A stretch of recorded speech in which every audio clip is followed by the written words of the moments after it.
నమస్కారం నమస్తే దగ్గర అండి. నాగబాబు గారు ఒక మాట అన్నారు. 2 ఫ్యాక్టర్స్ చెప్పారు గెలుపుకి. ఒకటి వచ్చేసి పవన్ కళ్యాణ్, రెండు వచ్చేసి పిఠాపురం నియోజకవర్గ ప్రజలు అన్నారు.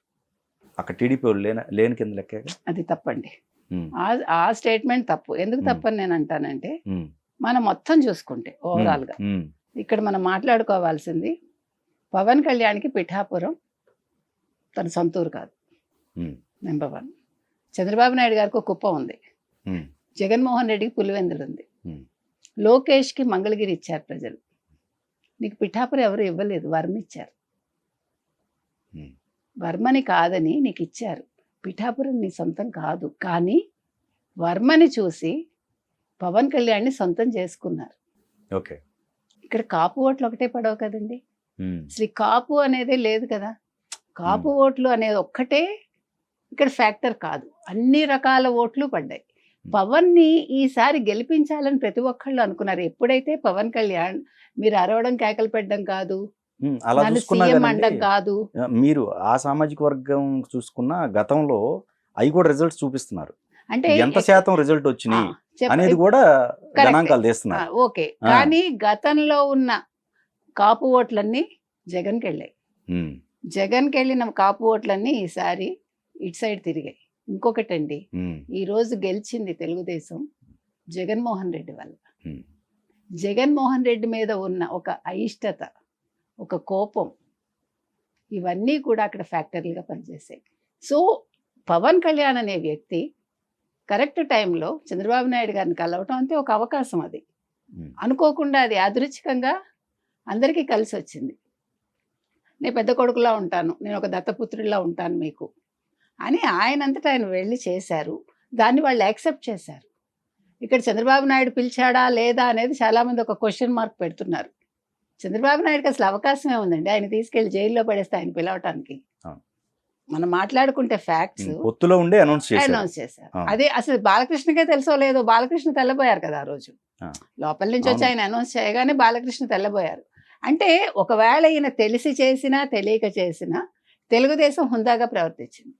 ఇంకొకటండి, మీరు ఈ రోజు వరకు మీరు అన్నది కరెక్ట్. నిన్నటి వరకు కూడా పవన్ కళ్యాణ్ గారు ఎప్పుడూ కూడా చంద్రబాబు నాయుడు గారిని తోలనాడలేదు, తెలుగుదేశాన్ని తోలనాడలేదు, లోకేష్ని తోలనాడలేదు. చాలా నెత్తిన పెట్టుకున్నారు. ఇంకో 10 ఏళ్ళు కాదు 15 ఏళ్ళు కలిసి ఉంటామని అన్నారు. కానీ ఇక్కడికి వచ్చేసరికి ఈ స్క్రిప్ట్ ఎవరు రాశారు? ఎందుకంటే స్క్రిప్ట్ అనేది మొత్తం తీసుకుంటే ఆయన రావడమే ఒక ఆవేశంతో వచ్చారు. మీరు గమనిస్తే సగం వరకు ఆయన మొత్తం ఆవేశంతో కొనసాగింది ఆయన మాట్లాడిన విధానం. ఇదేంటి పవన్ కళ్యాణ్ ఇలా ఉన్నారని చాలా మంది అనుకున్నారు కూడా. అంతే ఉండేవాళ్ళు. అది వేరు, కానీ ఈసారి ఉన్న విధానం కొంచెం డిఫరెంట్ గా అనిపించింది కొద్దిగా. అది ఏంటి అనేది ఎగ్జాక్ట్ నేను చెప్పలేను, కానీ అంటే అది సంతోషంతో కూడిందా లేదు అంటే ఏదైనా ఒక టెన్షన్లో వచ్చారా ఏ రకంగా అనేది మనకు అర్థం కాలే. స్క్రిప్ట్ కూడా రకరకాలుగా సాగింది. ఇప్పుడు హిందీ మీద ఆయన చేసిన వ్యాఖ్యలు ఇవాళ ఆయనే పునరాలోచించుకుని మళ్ళీ ఒక స్టేట్మెంట్ ఇచ్చారు చూడండి. నేను ఆ విధంగా అనలేదు అని అన్నారు ఆయన. ఇప్పుడు భాషను మనం ఎవరి మీద రుద్దకూడదండి. కాకపోతే ఏంటంటే 3 లాంగ్వేజ్ ఫార్ములా తీసుకురండి, తప్పులేదు. కానీ నువ్వు హిందీనే నేర్చుకోవాలి, లేకపోతే నువ్వు తెలుగే నేర్చుకోవాలి, నువ్వు తమిళవే నేర్చుకోవాలని మనం అనలేం కదా. మనం అన్ని లాంగ్వేజెస్ నేర్చుకుంటాం. నిన్ననండి, యూ కాంట్ బిలీవ్, శనివారం రోజు నేను ఆటోలో వస్తుంటే ఎక్కాను ఆటో. బాబు ఓటీపీ చెప్తాను అన్నా. ముజే తెలుగు నై మాలూమ్ అన్నాడు. నేను నాకు హిందీ సరిగా రాదు, కానీ నువ్వు తెలుగుదేశంలో ఉన్నావు, నువ్వు తెలంగాణలో ఉన్నావు, నువ్వు తెలుగు నేర్చుకోవాలి అన్నా. నేను నేర్చుకోను, నాకు అవసరం లేదు. ఎంత రూడ్గా జవాబు ఇచ్చాడంటే, దెన్ ఐ సెడ్ నేను హిందీలో మాట్లాడను, నీకు ఇష్టమైతే తీసుకెళ్ళాను. నేను అనేది రూబాబు ఉండకూడదు. మీకు అర్థమైంది? ఇది నాకు చాలా సార్లు జరిగింది. చాలా సార్లు నాకు నార్త్ ఇండియన్స్ గొడవ అవుతుంది. ఎందుకండి సౌత్ లో నాట్ ఓన్లీ మన తెలుగు రాష్ట్రాలు పక్కన పెడితే ఇప్పుడు తమిళనాడు పర్ఫెక్ట్ గా ఉన్నారు కదా. అసలు ఆ రూపాయే మార్చేసారు ఆయన. మార్చుకున్నారా? కన్నడ వాళ్ళు సేమ్. మరి తెలుగుకి ఏమైంది ప్రాబ్లం? తెలుగు వాళ్ళకి తెగులండి, మనకి అన్ని ఉన్నాయి, అంచుకు తగరలేదని. మనకి అంటే సహృదయత ఎక్కువ, మనకి విశాల హృదయం కదా. మనం ముందు పక్కవాడివి నేర్చేసుకుంటాం. మనకి దౌర్భాగ్యం ఏంటంటే, ఇప్పుడు మీరు కావాలంటే చూసుకోండి, మీరు తమిళనాడు వెళ్ళి తమిళ బుద్ధులు నేర్చుకుంటారు తప్ప మనకి తెలుగుది అక్కడ ఒక్కటి కూడా వదిలేసి రారు మీరు. అదే మనం ఓకే. ఎక్కడికి వెళ్ళినా మన మన- ఐడెంటిటీ మనం కోల్పోయి ఉమ్, వాళ్ళ ఐడెంటిటీతో మనం తిరిగి వస్తాం. అది గొప్ప అనుకుంటాం మనం. మీరు ఒక్క 4 సంవత్సరాలు 4 కూడా వద్దు. ఒక ఏడాది నార్త్‌లో ఉండి రండి. ముझे ठंडा लेके आओ నా అంటాడేంటో. వాడు తెలుగువాడు అయ్యుండి. ఓకే. నిన్నటి వరకు చచ్చినట్టు తెలుగులో మాట్లాడాడు. అవును. అదేంటో నాకు అస్సలు అర్థం కాదు. అది మనకి మన తెలుగు భాషకి తెలుగు సో వాళ్ళకి ఇక్కడ ఉండే ఇది. ఇక్కడ పవన్ కళ్యాణ్ గారి స్టేట్మెంట్స్ అంటే ఒక్కొక్క సందర్భంలో ఒక్కొక్క రకంగా అది నిలకడలేని రాజకీయం లాగా అనిపిస్తుందా? మొన్న స్క్రిప్ట్ అట్లా ఉంది. ఈ మ్మ్. మధ్యలో ఆయన చాలా పెర్ఫెక్ట్‌గా చాలా మెచ్యూర్డ్‌గా హీస్ ఏబుల్ టు డూ అండి. ఈ 10 నెలల్లో ఎక్కడ మనం ఈ 9 నెలల్లో రేదర్ వంక పెట్టడానికి లేదు. కానీ ఆ స్క్రిప్ట్ ఎవరిచ్చారు? ఈయన ముందు చూసుకున్నారా లేదా? ఉన్నది చదివేశారా? మనం 40 సంవత్సరాల తెలుగుదేశం పార్టీని నిలబెట్టామనే పదం ఒకటి కూడా ఒక్క లైన్ తీసేసుంటే అద్భుతంగా ఉండేది. కానీ అది మిగతా దాంట్లో మిగతా వాళ్ళు ఏమన్నారు? వాళ్ళు ఏ రకంగా తీసుకున్నారు? It is none of our business. Um, ఎందుకంటే ఆయన అన్ని రాష్ట్రాలు టచ్ చేశారు అంటే ఇక్కడ ఇంకొకటి కూడా మీరు తీసుకోవచ్చు. ఉమ్, మొన్న పవన్ కళ్యాణ్ చేసిన వ్యాఖ్యలు కావచ్చు, ఆయన ఒక రకంగా బీజేపీని ఓన్ చేసుకున్నారు ఆయన. ఉమ్, మనకు అనిపించేది అది. ఓకే. కానీ వాళ్ళ ప్రేలో పడిపోతున్నారు ఆయన. ఉమ్, బికాజ్ రేపొద్దున్న ఏమైనా లేదు కేంద్ర రాజకీయాల్లోకి వెళ్దాం అనుకుంటున్నారా? ఓకే. ఆయన నెక్స్ట్ స్టెప్ అక్కడికి మనం ముందు కూడా చెప్పాము ఇది. అవును, అవును. ఆయన ఏమైనా కేంద్రానికి వెళ్తారా? యూనియన్ మినిస్టర్గా ఏదైనా నెక్స్ట్ ప్లాన్ చేసుకుంటున్నారా? సరే ఇప్పుడు పవన్ గారి స్టేట్మెంట్స్ పక్కన పెడదాం. నాగబాబు గారి మరి నాగబాబు గారు అలా అనకూడదండి. ఆ, అది కర్మ అంటే వర్మ కర్మ అన్నట్టుగానే ఉంది కదా అది. ఉమ్, అది తప్పది. నా మ్మ్. దృష్టిలో అయితే ఆయన అని ఉండకూడదు. ఎందుకంటే వర్మ లేకపోతే పిఠాపురం ఈరోజు నెగ్గరు. ఎందుకంటే అంతకుముందు మరి అంత చరిష్మా ఉన్న నాయకుడు నెగ్గలేకపోయారు కదా. అక్కడ నెగ్గలేకపోయారంటే అంటే ప్రజల్లో పవన్ కళ్యాణ్ని యాక్సెప్ట్ చేశారు. కానీ అప్పుడు రాజకీయంగా యాక్సెప్ట్ చేయలేదా? అక్కడ అసలు ఏం జరిగింది అనేది మనకు అర్థం కాలేదు. ఉమ్, ఈయన మీరు అరవడం కాదు, సీఎం అనడం కాదు, మీరు ఓటేసి గెలిపించి చూడండి అన్నాక ఈ కదలిక వచ్చింది. ఇప్పుడు మీరు ఇందాక ఒక ప్రశ్న అన్నట్టుగా అసలు తెలుగుదేశం ఇండివిజువల్ గా దే కెన్ సస్టైన్ 130 సీట్స్ 134 ఉన్నాయి వాళ్ళకి. ఉన్నాయి. వీళ్ళకి 21 స్ట్రైక్ రేట్ వచ్చింది కరెక్టే. స్ట్రైక్ రేట్ అనేది ఒక్క జనసేన వల్లే రాదు కదా. అవును. ఇప్పుడు ఈ 134లో జనసేన ఓట్లు ఉంటాయి ఖచ్చితంగా. Right. అదే విధంగా ఈ 21లో తెలుగుదేశం ఓట్లు ఉంటాయి. బీజేపీది హార్డ్లీ ఉంటుందండి. ఇప్పుడు బీజేపీ ఉంటాయన్నారు కదా, ఇప్పుడు ఓట్లు ఉంటాయన్నారు. ఎంత శాతం? శాతం అంటే మనం చూడాలండి. అంటే పెద్ద ఎక్కువ ఉంటుందని నేను అంటల్లా. ఉమ్, అది కానీ ఇంపార్టెంట్. అది అది ఇంపార్టెంట్. ఇంపార్టెంట్. కానీ ఈసారి జనసేనకు వచ్చిన కాపు ఓట్లు మాత్రం ఖచ్చితంగా వైఎస్ఆర్సీపీకి వెళ్లకుండా ఇటు వచ్చినాయి. ఉమ్, కాపులు ఎప్పుడూ కూడా ఏ పార్టీని ఓన్ కాదండి, ఆ ఒక్క చేసుకోరు. కమ్యూనిటీ కాదు కదా, కాదు కొంతవరకు చెప్తున్నా. కొంతవరకు. 100% కాపుల వల్ల వీళ్ళు నెగ్గలేదు. మీకు అదే ఫస్ట్ నుంచి చెప్తున్నా. Okay, okay. ఈసారి అందరూ కావాలనుకుని ఉమ్, అన్ని క్యాస్ట్ల వాళ్ళు ఇష్టపడి వేశారు. ఇంకొకటండి ఎన్ఆర్ఐస్ వచ్చారు. ఉమ్, తెలుగుదేశానికి ఎన్ఆర్ఐస్ చాలా మంది వచ్చారు. పని కట్టుకుని వాళ్ళు టికెట్లు పెట్టుకుని వచ్చారు, గెలిపించుకున్నారు. ఇక్కడ కూడా ఎన్ఆర్ఐస్ వచ్చారు కదా. సో ఇక్కడ నేను అనేది ఇది ఏదో పవన్ కళ్యాణ్ వల్లే గెలిచాము, పిఠాపురం వల్లే గెలవలేదు. మీరు ఎన్ఆర్ఐస్ వల్ల కూడా గెలిచారు. ఎవరు? వైసీపీ వాళ్ళు.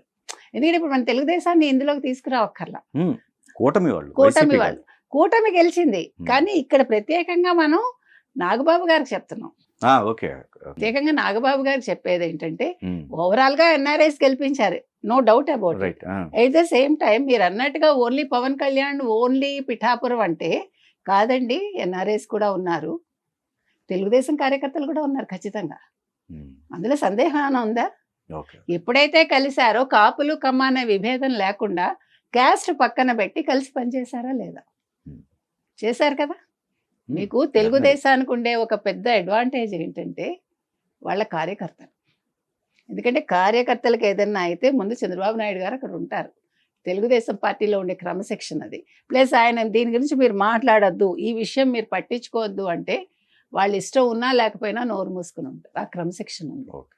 అది వీళ్ళకి. కాకపోతే ఏంటంటే పవన్ కళ్యాణ్ గారికి స్క్రిప్ట్ ఎవరు ఇచ్చారు, ఆ లైన్ ఎవరు రాశారు, ఎందుకు రాశారు అనేది ఆయన ఒకసారి వెరిఫై చేసుకుంటే బాగుంటుంది. సో ఇప్పుడు మంత్రి పదవి ఇచ్చే అవకాశం ఉంటుందా? అంటే ఒకటి వర్మకి తెలుగుదేశం అన్యాయం చేయదు ఖచ్చితంగా. వరం గారిది ఓకే. కాకపోతే నాగబాబు గారి విషయంలో ఇప్పుడు అంటే మనం చెప్పింది కాదు, మీరు సోషల్ మీడియా మొత్తం చూసుకుంటే అందరి విశ్లేషణలు చూసుకుంటే ప్రజారాజ్యం అటకెక్కడానికి నాగబాబు కూడా కారణం అనేది అందరూ చెప్తున్నారు. మరి పవన్ కళ్యాణ్ అన్నగారి మీద ప్రేమతో అంటే నాతో కూడా ఉన్నారు, ప్రయాణం చేశారు అని ఆయన తీసుకొచ్చి పెట్టుకున్నారు కరెక్టే.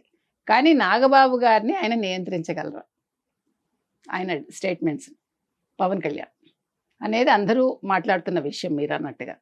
సో రేపొద్దున్న ఒక మంత్రి పదవి ఇస్తే ప్రతిరోజు తలనొప్పులు ఎదురవుతాయా మీరన్న ప్రశ్న అందరిలోనూ ఉంది.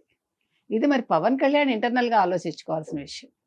ఎందుకంటే ఒక మంత్రి అనే వ్యక్తి ప్రజలని రిప్రజెంట్ చేయాలి తప్ప, మీరు పార్టీ పరంగా వచ్చారు కరెక్టే, కానీ ప్రజలను రిప్రజెంట్ చేయాలి. ప్రజలకు ఏం కావాలో చూడాలి తప్ప నా పార్టీ నేను అని అనుకోకూడదు ఎవరు కూడా. పార్టీ ఉంటుంది, పార్టీ ఎక్కడికి వెళ్ళదు. కానీ నేను పార్టీ పరంగా వచ్చాను, పార్టీ పరంగా ఇలాగే ఉంటాను, ఇలాగే మాట్లాడతాను అంటే కూటమిలో ఉన్నప్పుడు ఇవన్నీ కూడా ఆలోచించుకోవాలి. ఎందుకంటే పవన్ కళ్యాణ్ గారికి ఆ మెచ్యూరిటీ మనం చూసాం వారిలో. కానీ మొన్న స్టేట్మెంట్ వల్ల ప్రజలు ఇబ్బంది పడ్డారు, కేడర్ ఇబ్బంది పడింది, కార్యకర్తలు ఇబ్బంది పడ్డారు, అవన్నీ జరిగాయి కాదని అంటల్లా. కానీ నాగబాబు గారిది ఇంకా ఎక్కువ. ఎందుకంటే ఇప్పుడు పవన్ కళ్యాణ్ భరిస్తారు తప్ప నాగబాబు గారిని భరించాల్సిన అవసరం ఎవరికీ లేదు. అది మనం ఆలోచించాలి, అవునా కదా?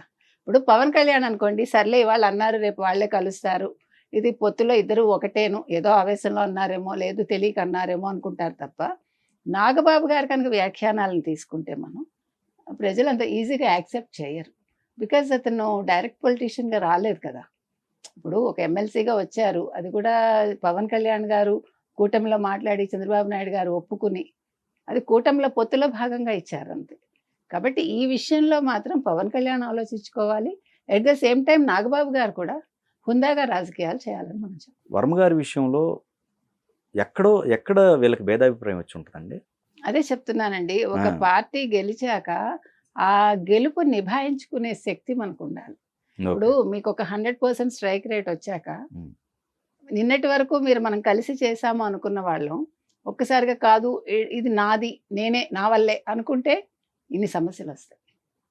అక్కడ మీరు ఆ బ్యాలెన్స్ కోల్పోకూడదు. అది మనం వైసీపీకి అది మనం జనసేన వాళ్ళకి చెప్తున్నాం మనం.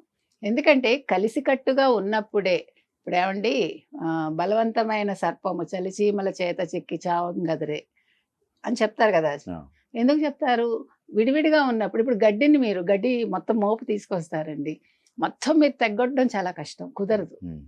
అది మీరు విప్పేసి లూజ్ చేశాక కొంచెం కొంచెం కట్ చేయగలం.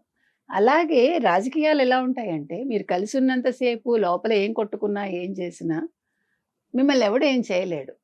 ఎప్పుడైతే ప్రత్యర్థులకు మీరు అవకాశం ఇవ్వడం మొదలు పెడతారో మీరు బలహీనమైపోతారు. మీ మధ్యలో ఎప్పుడైతే అది వచ్చిందో ఎక్కువ రోజులు అక్కర్లే, ఓ ఏడాది 2 ఏళ్లలో లుకలుకలు వచ్చేసాయి అనుకోండి, ఎవరికి నష్టం? ఆయన జైల్లో ఉన్నారు. ఒకవేళ పవన్ గారు ఆ టైంలో ఆ డెసిషన్ తీసుకోకపోయినట్టయితే తెలుగుదేశం అనేది పార్టీ మరి మనుగడ ప్రశ్నార్థకంగా ఉండేదా లేదా గెలిచేదంటారా? ఎందుకు ప్రశ్నార్థకంగా ఉంటుందండి? ఇప్పుడు లోకేష్ అప్పటికే ఢిల్లీ వెళ్ళారు, లోకేష్ ని అరెస్ట్ చేస్తామని అన్నారు ఇక్కడ, కరెక్టే. ఆ టైంలో భువనేశ్వర్ గారు బయటకు వచ్చారు కదండి. ఓకే, ఇప్పుడు భువనేశ్వర్ గారు బయటకు వచ్చారా లేదా? వచ్చారు కదా, నిజం గెలవాలని. ఇప్పుడు పార్టీ పరంగానే వచ్చి ఉంటారు, ఆయన పార్టీ నిలబెట్టుకోవడం కోసం వచ్చి ఉంటారు. అట్లా నేను అన్ను, అంటే ఆయన అసలు ఏ ఆలోచన లేకుండానే వచ్చి ఉంటారు.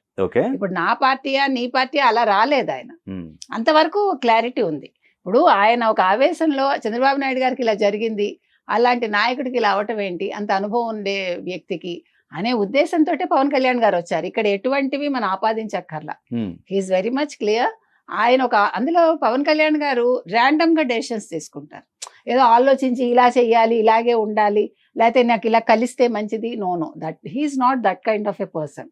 That way you can accept, he's a pious person మనకి తెలిసి. కాబట్టి ఆయన ఆవేశంగా ఆ రోజు లేదు నేను వెళ్ళాలి, కలవాలి, ఆయనకి మనం ఒక ధైర్యం చెప్పాలి అని అనుకున్నారు. ఆయన ఒక పెద్ద మనిషి, ఆయన నా బాధ్యతను అనుకున్నారు ఆయన, అంతే. అనుకుని మీకు తెలిసి ఏం జరిగిందో, ఎట్లా వైసీపీ భయపడిందో, ఎట్లా అలౌ చేసిందో. ఆయన భువనేశ్వర్ గారిని చూడగానే కూడా అమ్మ మీరు బాధపడకండి, ఆయన అంటే చాలా న్యాచురల్గా అన్నీ జరిగాయి. ఇక్కడ ఏది అన్యాచురల్గా జరిగింది లేదు, లేకపోతే నేను ఇట్లా చేస్తేనే నా పార్టీకి మంచిదని ఆయన అనుకుని చేసింది లేదు. ఇక్కడ అవేవి మనం ఆపాదించక్కర్లా. కాకపోతే ఏంటంటే ఏమంటారు, ఒక ఆవేశంలో ఒక మనిషి కొన్ని నిర్ణయాలు తీసుకుంటారు, అట్లా ఆయన తీసుకున్నారు, అది క్లిక్ అయింది అంతే. అందుకని ఇక్కడ ఎవరికి బెనిఫిట్ అయింది ఎవరికి బెనిఫిట్ అవ్వలేదు పక్కన పెట్టేస్తే, కూటమి అని వచ్చారు, గెలిచారు, నిలిచారు, అంతవరకు బాగుంది. ఆ గెలిచి నిలిచిన దాంట్లో నేను నిలిపాను అనే పదం ఒక్కటే అక్కడ అపభ్రంశంగా ఉంది కానీ మిగతా విషయాలకి ఏది కూడా మనకు అనవసరం. ఇప్పుడు వాళ్ళ ఆవిర్భావ సభ వాళ్ళు మాట్లాడుకున్నారు, ఆయన అన్ని రాష్ట్రాల గురించి మాట్లాడారు. సో దట్ మీన్స్ ఆయన ఒక ఆ, ఆలోచనలో ఉన్నారేమో, నేను కేంద్రంలో కూడా వెళ్ళాలని, తెలంగాణలో బీజేపీని బలపరచాలని అనుకుంటున్నారేమో.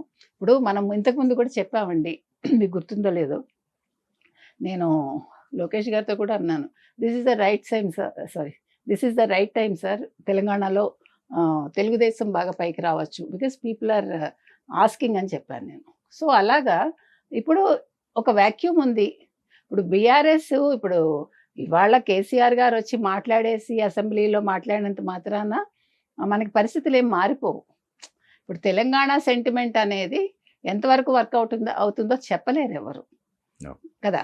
ఇప్పుడు 14 నెలలు ఫామ్ హౌస్లో పడుకుని నేను క్యాప్సికమ్ పండించి ఇన్ని వేల కోట్లు సంపాదించాను 60 ఎకరాల్లోనో, నాకు తెలియదు ఎన్ని ఎకరాలు, ఆ స్టేట్మెంట్ వర్కౌట్ అవ్వదు కదండి. ఓకే, నేను అనేది ఏంటంటే ఒక రైట్ టైం ఇది. సరే బీజేపీ ఇక్కడ పుంజుకుంటోంది కాబట్టి వాళ్ళు పావులు కదిపారు, ఈయనకు కూడా నచ్చింది, ఈయన సనాతన ధర్మాన్ని ఓన్ చేసుకున్నారు.